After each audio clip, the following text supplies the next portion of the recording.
I'm ready for the Rust Encapsulator. I'm ready to apply it, and I cannot emphasize enough. Wear gloves, wear long sleeves. Do not get this stuff on your skin. If it dries on your skin, you are SOL. Hey everybody, at BV Matson here.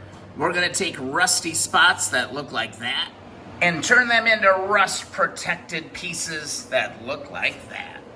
We're gonna use Eastwood's Rust Encapsulator.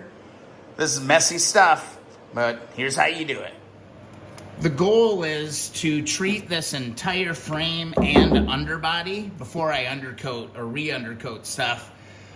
Putty knives, scrapers, anything you can get your hands on are gonna help knock away any of the loose rust. And I'm telling you, this little, metal brush on my drill is knocking out a lot of the flaky bits. That's really all you gotta do is get rid of the flaky rust. If you got little flaky particles, you need to get those off of there. You don't have to get down to bare metal. The Rust Encapsulator is gonna protect that, prevent more rust, and protect it for the long haul. That's really the goal. Shipping rust is always gonna start to reveal things. I'm gonna have another welding project in my future. My rear shock mount here rusted through and it's cracked through here. This piece of metal looks really good. This actually looks pretty good too, but I'm gonna have to cut a big piece of metal and get that welded in. That's why you go and attack these frames and you clean them off so you can actually do a good inspection. I'm actually really glad that I found this. It sucks, but I'm glad I found it. When I started working on this frame, from a galloping horse, this actually looks really good. It's just this old undercoat that is on there, and underneath there are definitely some surprises. So as I'm working my way around, finding all the loose bits, that's where I started diving into this little gem.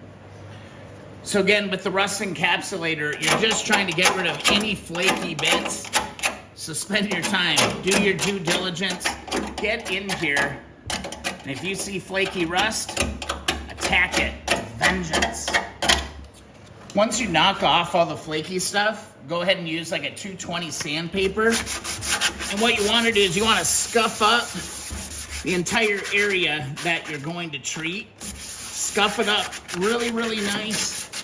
Get it where you want it. I'm going to end up doing this whole fender well just to future-proof things a bit. And I'm also going to start hitting this frame. Now, because of this little gem, I'm going to skip it. I'm going to probably stay here to here. I'll do this later. But I might as well treat this while I'm at it. And once you've got that all sanded down, go ahead and degrease the part really, really well before you apply your Rust Encapsulator. Cleaning your surfaces is really important. This is something I've learned over the years, whether I'm working on motorcycles or Jeeps. If you're going to apply a product, make sure that the surface is clean so that it adheres and it actually does what it's supposed to do. Take your time on this cleaning process. It's really important. And if you're feeling good at this point, you're nice and clean. I love my leaf blower. Go ahead and give it a good blow. Don't forget to get on the other side. Might be a good time to crawl underneath there and start chipping away from the backside too. I'm ready for the Rust Encapsulator. I'm ready to apply it, and I cannot emphasize enough.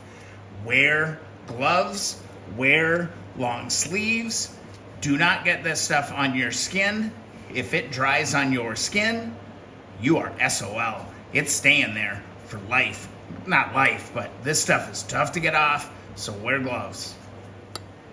Also, make sure you get some cardboard on the floor, because it ain't coming off your garage floor either. All right, guys, let's shake our paint. 2 minutes. Shake this stuff up really, really good. 2 minutes. Don't skimp. All right, we're all shaken up. Now let's go ahead and open the product up. Again, I've already done the front of the Jeep.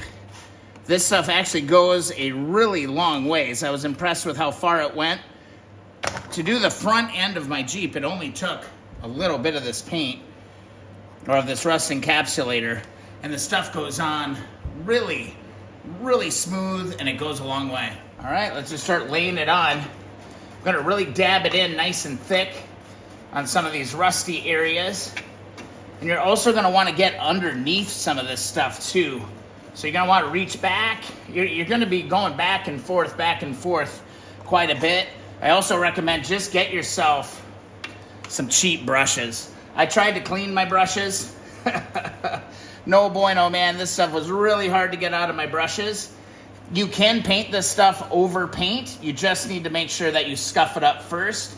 I think it's really intended to go over rust though, but you can go over existing finishes. You just need to make sure that you scuff it up. Lay it on thick, ladies and gentlemen.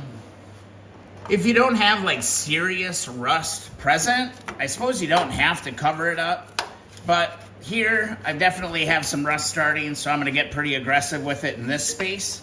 Other spaces, I probably could just apply the undercoat and it would probably be fine. But you know what? You can put it on bare metal too. This is bare metal basically. So I'm gonna go ahead and do it. When in Rome. Here you can see a nice welded plate. I'm gonna make sure that I cake that onto any of these weld seams. And let's just make sure that these really well done repairs are protected for the long haul. All right, I've been down, around, up and around, up and down, just trying to make sure I get a good coat on everything, top and bottom. Again, I'm leaving this spot clear because I'm gonna need to obviously do some welding, but I'm just touching up everything that I possibly can. Spent a lot of time underneath the Wrangler. And there you have it, ladies and gentlemen.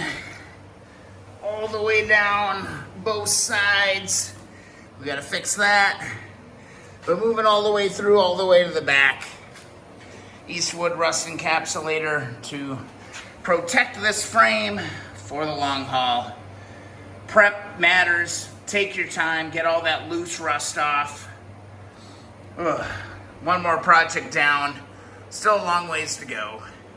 And I'm telling you, man, it doesn't matter. This stuff goes everywhere. It's like almost like anti-seize.